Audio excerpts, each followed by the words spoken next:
Assalamualaikum warahmatullahi wabarakatuh. Yang saya hormati Bapak Misbah selaku dosen mata kuliah Filsafat Hukum. Saya Kiki Julianti 6054 akan memaparkan materi mengenai hak menolak hukum dan mematuhi hukum. Baik, sebagai pengantar, jadi hukum sudah menjadi bagian hidup dari manusia. Masyarakat pada umumnya hidup dengan berbagai aturan yang mengikat. Bahkan sulit membayangkan suatu masyarakat itu hidup tanpa adanya aturan. Tetapi persoalannya, apakah hukum itu dengan sendirinya dipatuhi, padahal banyak produk hukum yang tidak memihak pada kepentingan masyarakat. Dan di sini saya akan menjelaskan mengenai hak menolak hukum. Nah, kemudian di sini Hugo Adam Bedau dalam bukunya Civil Disobedience in Focus berpendapat bahwa pembangkangan warga berarti tidak mematuhi hukum dengan alasan yang tepat atau tidak baik merupakan persoalan yang lama setua kisah klasik Yunani kuno tentang pembangkangan Prometheus terhadap Zeus yang sengaja dilakukan agar sang dewa memberikan api kepada manusia. Terlepas dari faktor historis, dengan jelas memperlihatkan pembangkangan terhadap hukum yang berlaku, sikap tidak mematuhi hukum itu sendiri merupakan isu politik kontroversial. Penolakan terhadap hukum bagi masyarakat merupakan taruhan yang sangat berbahaya karena mengancam otoritas negara secara langsung yang dapat berujung pada instabilitas berkepanjangan. Nah, disobedience ini selalu dipahami sebagai pembangkangan terhadap negara, sehingga apabila seseorang tidak setuju dengan hukum yang berlaku, maka ia dapat menyikapi hukum dengan 3 kemungkinan sikap, yaitu yang pertama, subjek memilih untuk tetap mematuhi hukum namun tetap diam dan tidak menyatakan ketidaksetujuannya.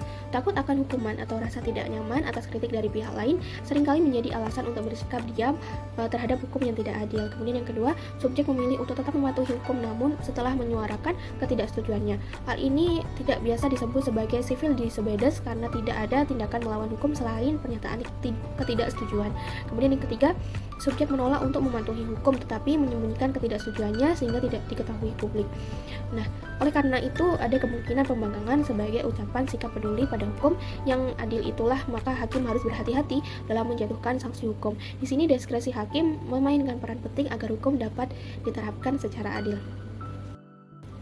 Nah, kemudian di sini ada 3 kondisi utama menurut Rao sebagai pembenaran atas gerakan pembangkangan.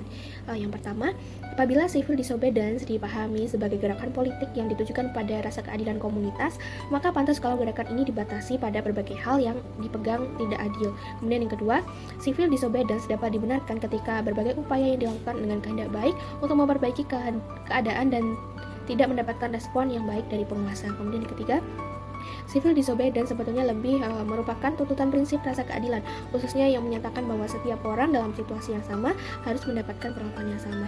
Dari sini, jadi pembangkangan terhadap hukum baru dibenarkan apabila terjadi ketidakadilan yang serius. Civil disobedience ini ada oleh karena merupakan salah satu kewajiban moral politik. Kemudian pembahasan yang kedua yakni mengenai kewajiban mematuhi hukum. Kewajiban mematuhi hukum muncul sebagai konsekuensi natural dari kewajiban terhadap keadilan ketika kita berpikir bahwa moral seseorang tidak sekedar menuntut bahwa orang lain tidak boleh dirugikan atau terancam keamanannya. Selain itu pula, hak moral seseorang juga menuntut kita dalam melakukan sesuatu yang menguntungkan atau bermanfaat baginya.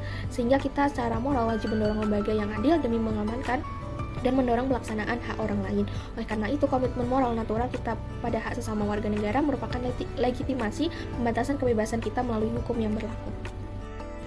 Nah, voluntarisme sebagai refleksi dari etika The Good Samaritan, seorang Samaria yang dilukiskan sebagai figur yang baik hati dengan membantu seorang Yahudi yang notabene musuh dari suku Samaria. Hal ini memberi ruang kepada negara untuk melakukan paksaan hukum tanpa harus mendapat persetujuan dari warga negaranya. Paksaan politik demi mencegah bahaya yang lebih besar di satu pihak, namun tanpa memberi beban berlebih pada subjek di pihak lain, secara moral dapat dibenarkan. Selain berkewajiban untuk patuh pada hukum menjadi penting bagi individu untuk mengamankan kepentingannya sendiri, akan tetapi kepatuhan terhadap hukum ini juga merupakan bentuk tanggung jawab sebagai kepentingan bersama. Baik, sekiranya itu yang dapat saya sampaikan. Saya mohon maaf apabila dalam penyampaian materi masih banyak kekurangan. Sekian dari saya. Wassalamualaikum warahmatullahi wabarakatuh.